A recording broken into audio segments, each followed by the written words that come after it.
Now, I want to get busy on the first couple of subjects for today. Everybody that's okay, say I'm okay.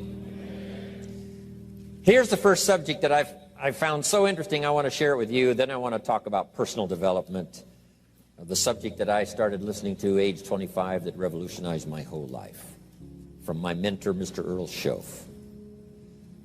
Here's an interesting subject. Just jot it down now. It's called Enlightened Self-Interest. Enlightened self-interest. It's a fascinating study to study the idea of self-interest. But just make this note, all of us, have self-interest.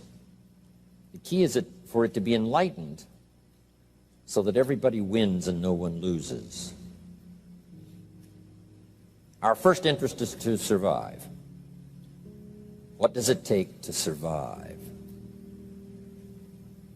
Our second interest is to succeed. What does it take to succeed? What does it take for me personally to survive and to succeed? Can I legitimately be interested enough in the things that help me both succeed and survive? And here's what I discovered. The answer is yes.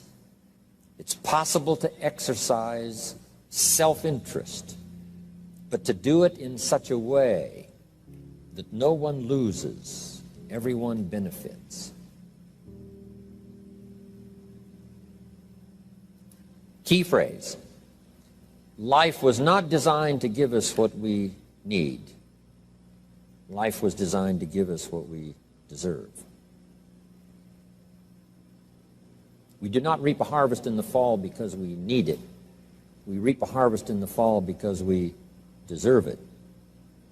Not necessarily from a moral standpoint. Of course, there are some moral laws as well, spiritual and moral laws. But just the basic laws that simply say if you wish to reap, you must plant. So jot this down. Reaping is reserved for the planters. And the reason they reap is because they deserve it. They're the planters. They deserve to reap. Interesting Bible phrase that says, if you keep knocking, you'll find open doors. Good phrase to jot down. If you keep knocking, you'll find open doors. Doors of opportunity. Doors of a chance to meet someone. Doors open for association. Doors open to find someone special. Doors open to find a unique business colleague. If you keep knocking, the phrase says, doors of opportunity are open to those who continually knock. So we don't find open doors of opportunity because we need them. We find them because we deserve them. Only those who knock deserve to find an open door. But the promise is, if you continually knock, you'll find doors of opportunity. It says, if you search, you will find. So make the note, it's good. Finding is reserved for the searchers because they deserve it. Now, at first they may have needed it, but they now know that just needing it is not sufficient. But if they need it, now they must qualify for it. The reason why you're going to be blessed with good ideas this weekend is because you've come searching. You've gotten on an airplane to come searching. Got in your automobile to come searching. You got here searching. Now you're ready to receive. And for those who search, they will find answers. They will find plans, imagination to stir yourself into action for future benefit. So if you search, to find a good idea, you must go looking, go searching. You've got to go to church. You've got to go to class. You've got to go to the seminar. You've got to go to the library. You've got to go to the books if you wish to find. Rarely does a good idea interrupt you. Rarely. But if you will search, you will find. So we get not what we need, but we get what we deserve. It says if you ask, someone has an answer. If you keep asking, the answers belong to you, because by virtue of asking, you have qualified. So we don't get what we need, we get what we deserve. The mother on welfare should be taught in some small manner that hopefully she can begin deserving the welfare check. Not getting it because she needs it, but now starting to get it because she deserves it. If the welfare worker says to Mary, Mary, I brought a bucket of paint and a paintbrush, and the next time I come, if the door is painted and the fence here in front is painted, I give you the check for $450.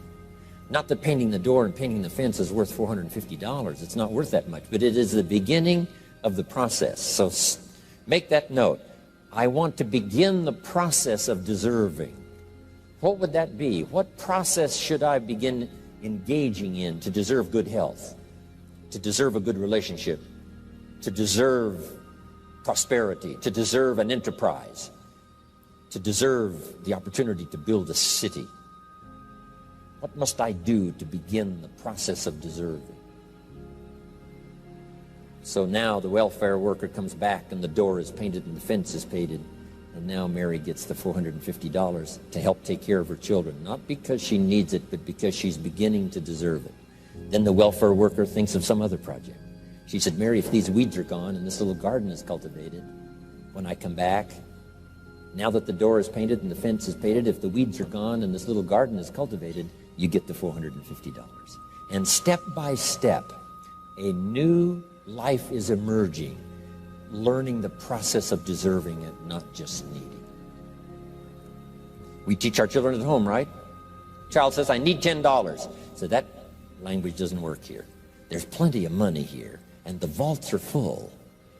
But to say I need $10 is not how you open the vault. So the child says what? Wow, how can I get that $10 that I need? So here's what they learn to say. How could I earn $10? Now the vault opens up. Now the money starts to flow. How could I earn $10? What could I do to earn the money? Not to get the money because you need it. Maybe you need the money. That's, all of us have needs. But here the key is to figure out how to open the vault, how to open the bank, how to open this unbelievable flow of resources to come our way.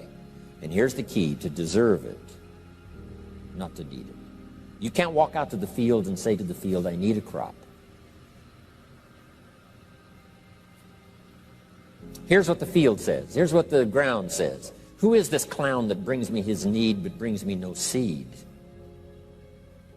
So jot that down. Take your seed to the marketplace, not your need. Don't disclose your need to the marketplace, only your willingness. We'll talk about that a little later today.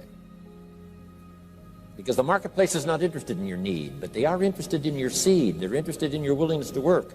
They're interested in your disciplines. They're interested in your eagerness. They're interested in your vitality and your work ethic. That's what the marketplace is interested in. Not your need, but your seed. Okay. We get what we deserve. Old Testament God says, if you'll move toward me, I'll move toward you. See, that's how you get those occasions to meet God. You must make the move. God could say, you don't move, I don't move. You say, well, that's arbitrary. Well, when you're God, you can make it that way.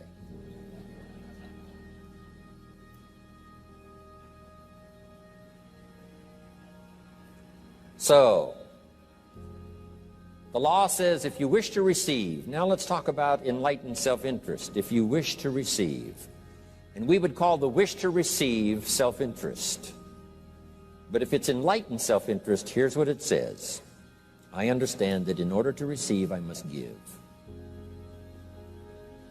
Receiving is reserved for those who give. Receiving is not reserved for those who need it. It's reserved for those who deserve it. We deserve the receiving by giving. In fact, there's an extraordinary phrase in this little context, and here's what it says. It's better to give than it is to receive. Now, the uneducated person would find that difficult to ponder. Why would it be better to give than it is to receive? So let me give you one of the better phrases for the day. Here it is. Giving starts the receiving process.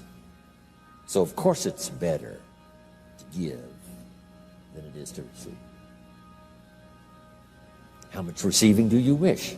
You must start the giving process.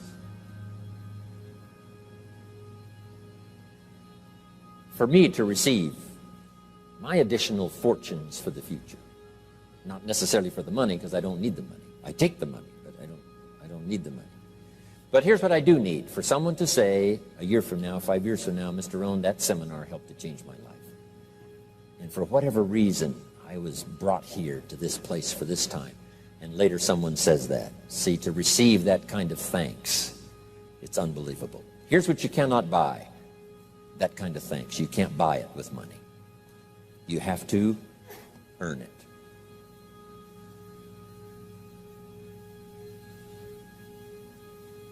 Now let's expand a little further now. It's called the law of riches and wealth.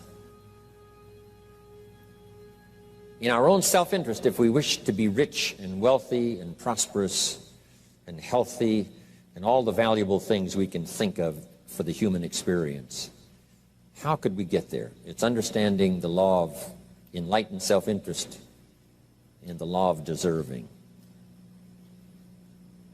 The question was asked in the Bible, how can we be great? What is the key to greatness? Great wealth, great return, great accolades, trophies to put on the mantle above the fireplace. How can we get great respect, great riches, great abundance for ourselves? How can we get that? And the answer was given, and here was the answer: find a way to serve. Find a way to serve the many. So I paraphrase it to read this: service to many leads to greatness. Service to many leads to greatness. Someone says, well, about the best I can do is take care of myself. That's okay. Self-care, has its own reward, but it's very limited. Somebody says, I can't be worried about other people's problems. I got enough problems of my own. That's okay. Self-defense is okay. Self-preservation is okay, but it has a very limited reward.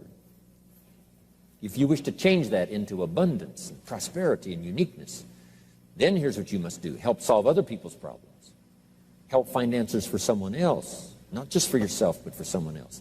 And in that kind of service, you now begin the process of greatness.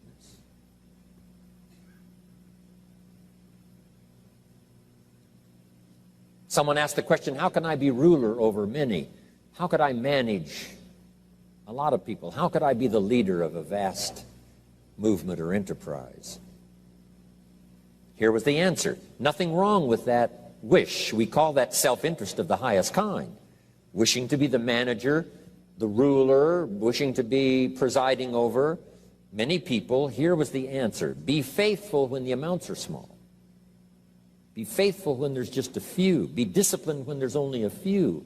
That starts to entitle you to someday be ruler over many.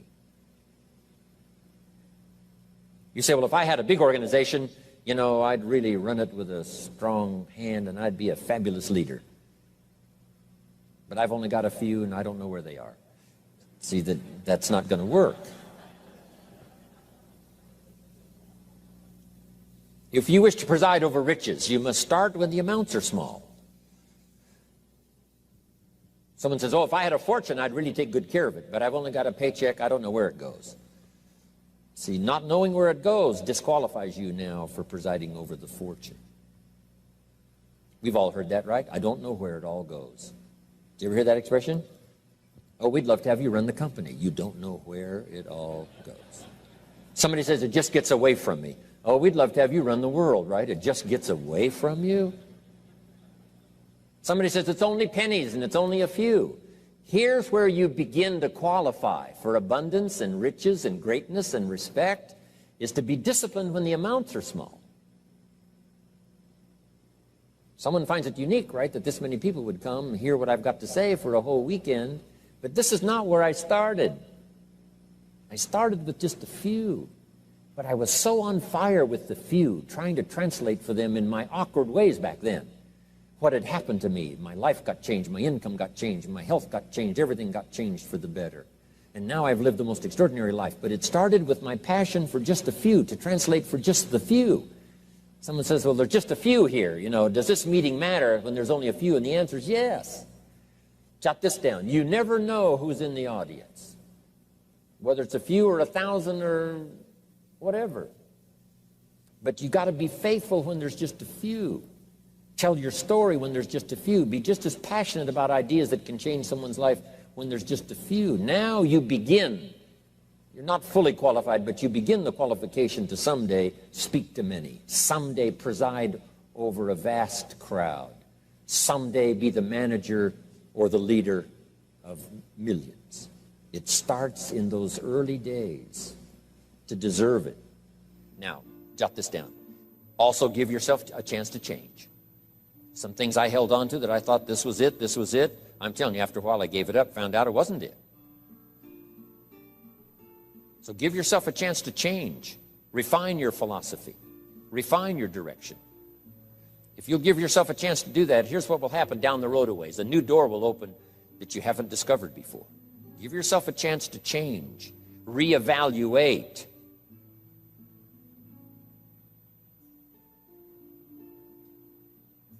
Okay.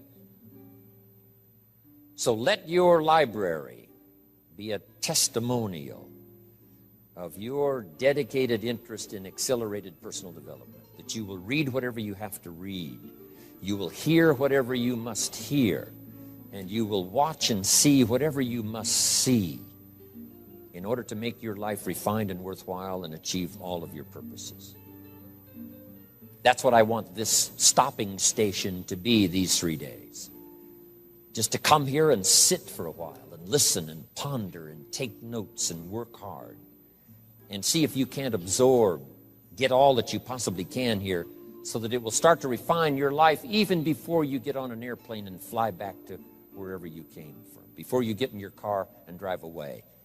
What we share with you here, with all the rest that you've learned, this will be a catalyst to start a process even before you get home that'll start working for you. Some of you are going to set some goals. We're going to do the workshop tomorrow, designing the next 10 years. Hopefully you'll come up with some new promises, some new objectives, some new ideas. And by the time we're finished here these 2-3 days, I'm telling you, you'll see yourself able to accomplish 2 times, 3 times, 5 times more than you ever thought was possible, which will make this cost of this seminar a small price to pay. And hopefully it'll make the time you spent here small price to pay compared to making this an investment in your future, in what will flow in terms of money and income and return and reward and respect and dignity and accolades, trophies, all the stuff that can be yours.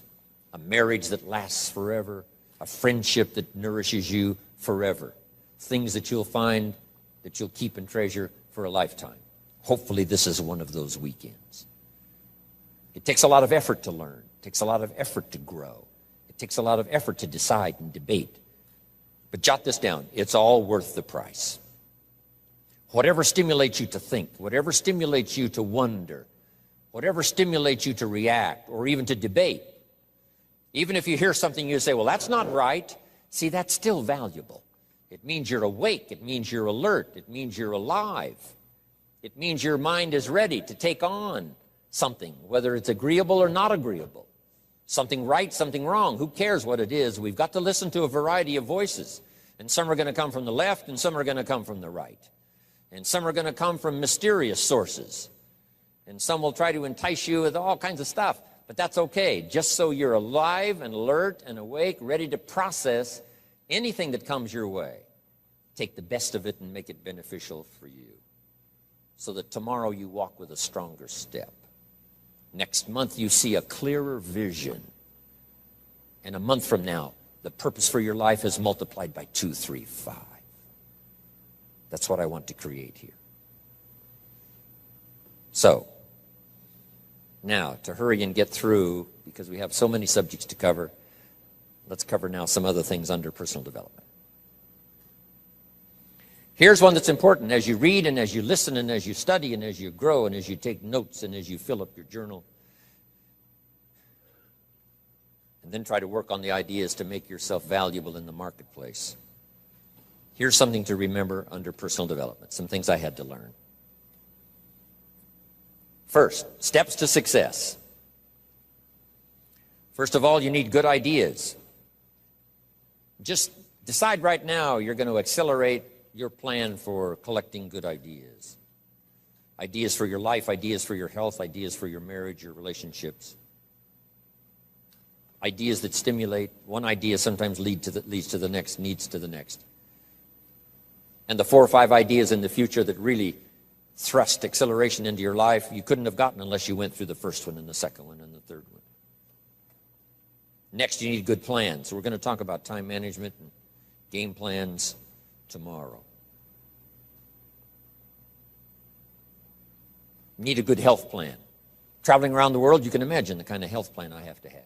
If I didn't have a superb, extreme, got to underline the word extreme, if I didn't have a superb, extreme health plan, do you think I could travel all over the world? People look at my calendar and say, impossible. I'm the only one that can do it. Everyone else is too young. Incredible. But I've got to be extremely healthy. I can't let up at all in terms of diet and nutrition, exercise, all that stuff in order to stay healthy. So a good health plan, a good family plan. Here's a good one, a good marriage plan. Some people just go along married with their fingers crossed. You've got to have a better plan than that. Some are whistling in the dark, hoping everything will work out. Not a good plan. You need a good plan for how to use the day. We'll talk about that tomorrow. Best kept secret of the rich, how to use your time. A good plan to meet the right people over the right amount of time to stimulate your life.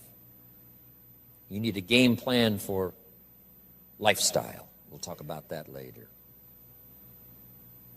So to succeed, we need good ideas and good plans. Here's the next. We have to learn to handle the passing of time. Because all of this takes time to learn, to grow, to change. Getting through the seasons takes time. The spring has a certain amount of time. The summer has time. The harvest has time. The winter has time. Learning to handle the passing of time. Jot this down if you're involved in business. You've got to give your project time. You've got to give your people time. Give people a chance to learn, chance to grow, chance to change. One of the great requirements, especially in such an industrialized, busy, mad, dashing society, and that is to have people patience. First, we exercise it with our children and our family. Getting people to work together, got to have patience, even with your family. If you're involved with independent people, it's a challenge. It's like herding cats, trying to get them to work together. Herding sheep is easy. They very quickly get going the same direction. But try herding cats.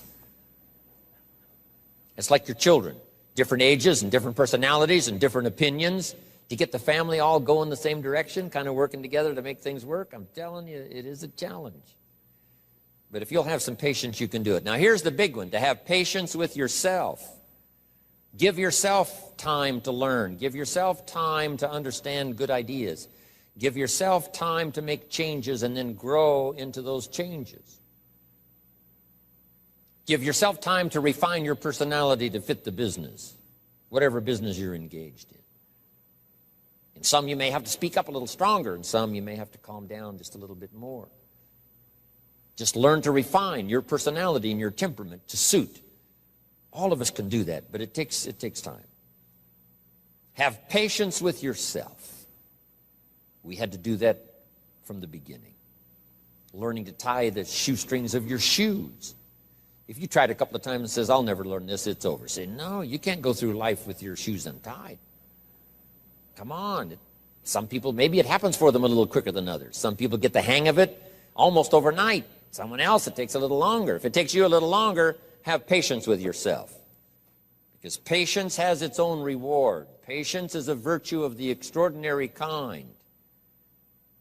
We have to have patience with our employers. We have to have patience with government officials. You've got to have patience with IRS. You've got to have patience with the Army. You've got to have patience with the FBI. Here's a good thing to remember while you're exercising patience. Usually enough good people will finally make it right. You just got to jot that down. Usually enough good people will finally make it right. Not everyone in the community is going to toe the line and do the moral thing. But let me tell you what, most will. That's how we create a society that we can live in. Most will. Every teenager will not obey all the rules and regulations and live a model life. Not everyone will, but jot this down. Most will. Enough will. When the good Lord recruited 12, not every disciple, not every one of the 12, but it was enough of the 12 to start a movement that's lasted for 2,000 years. Not everyone, but enough will. There's only been a couple of exceptions to that rule. One was the story of Sodom and Gomorrah. God was going to destroy Sodom and Gomorrah for their evil ways. Abraham had a friend that lived there. And Abraham implored and said, God, if I can go to Sodom and Gomorrah and find 50 righteous people, will you spare the city? And God said, Abraham, you've been such an excellent friend of mine. Yes, I'll spare the city if you can find 50. So he searches the city, can't find 50 good people. Comes back and says, Lord, would you take 40? God says, Abraham, for you, come on, I'll do it. If you can find 40. So he searches for 40, can't find 40. And he comes back and says, would you take 30? Good Lord says, Abraham, only for you will I reduce it to 30. Can't find 30. Can't find 20. Abraham said, this is my last request. Would you take 10? God said, only for you, Abraham. So he went searching for 10, and you know the story, right? Couldn't find 10. That's the exception to the rule. So he said, Abraham, get your friend Lot and his family out of there because the end has come. But that's the exception to the rule. So jot down the general rule. Most will. In a civilized society, most will obey the rules. In government, most will. Not every senator will, but what? Enough will to build a stable government and a future. Not everyone in the armed forces will, but enough will. Not everyone in the community will, but enough will. Not every teenager in this high school will, but I'm telling you, the most will. And that's how we survive in a civilized society, because most will. And that's a good feeling to know. Most will. Okay. So have patience. Next, under personal development, is learning to solve problems.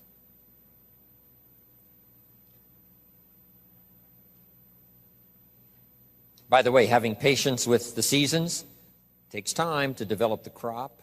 You can't plant the seed, dig around it in a few days saying, where is it, where is it? And you can't really help. All you can do is nourish. Some people plant in the spring, leave in the summer. Just haven't got the patience to last. So next comes solving problems. Business problems, family problems, personal problems, financial problems, emotional problems. There's all kinds. Here's a good idea I found in solving problems. Every once in a while you've got to, I haven't got it here, but I can just describe it for you. Take a piece of paper, put a line down the center of the paper, and on the left side describe the problem. So just jot that down. A piece of paper in half, on the left side describe the problem. Sometimes it's a good idea to take a problem out of your head and put it on paper. We'll talk a little bit more tomorrow about how to think on paper. This is one of the ways to think on paper.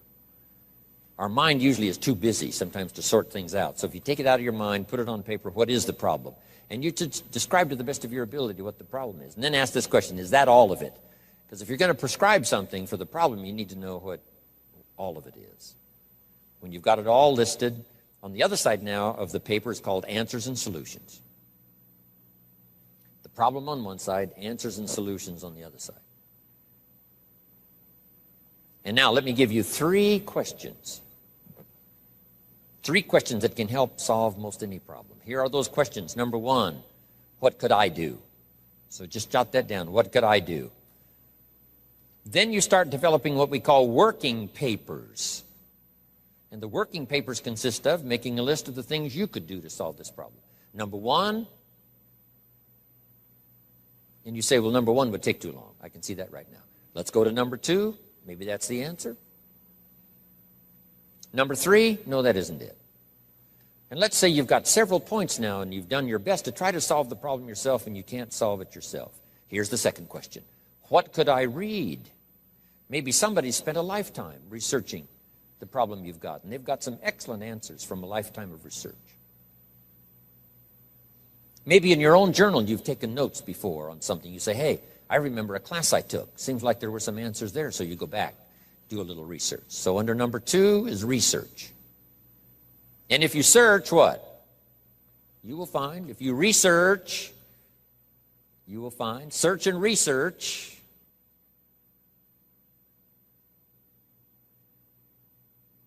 Now, research as soon as possible, because if the problem is severe, you don't want to wait till too late. My friend Kenny comes to me and says, he just lost a beautiful lady, fabulous lady. They got a divorce. She was really something. Then after his divorce, he comes to me and says, you know, it's over. But he says, you know, something strange. He said, I found a book in my own library that I think would have saved my marriage if I had read it before my divorce. And it was a book entitled How to Live with Another Person. He said, I should have read that book a long time ago. He finally read it, but it was a little late. It's like reading a book on nutrition after you've had a heart attack, right? I mean, that's good. That is good.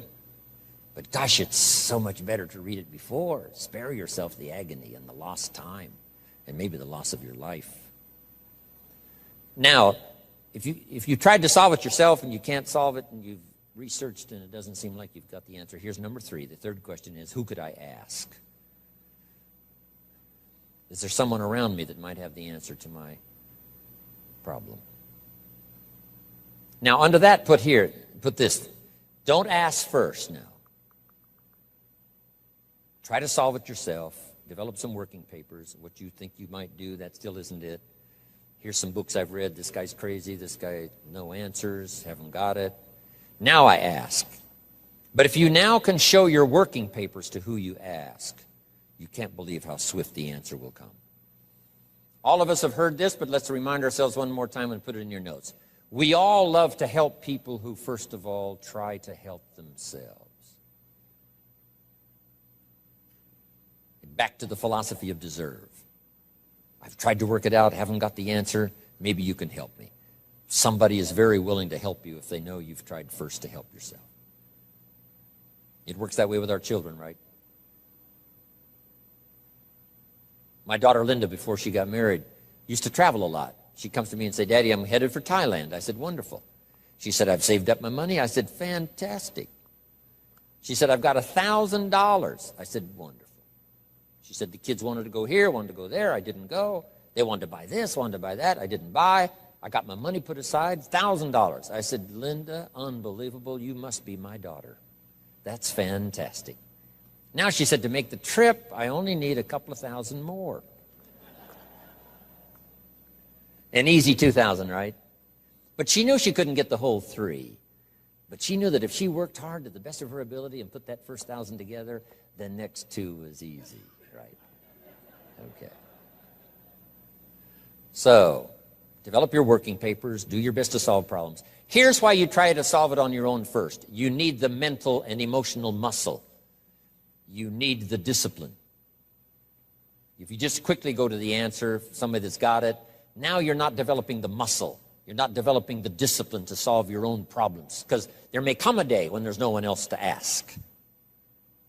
So you need the rhythm of learning, the rhythm of trying, the rhythm of seeing if you can do it first to build the emotional, mental muscle. Okay.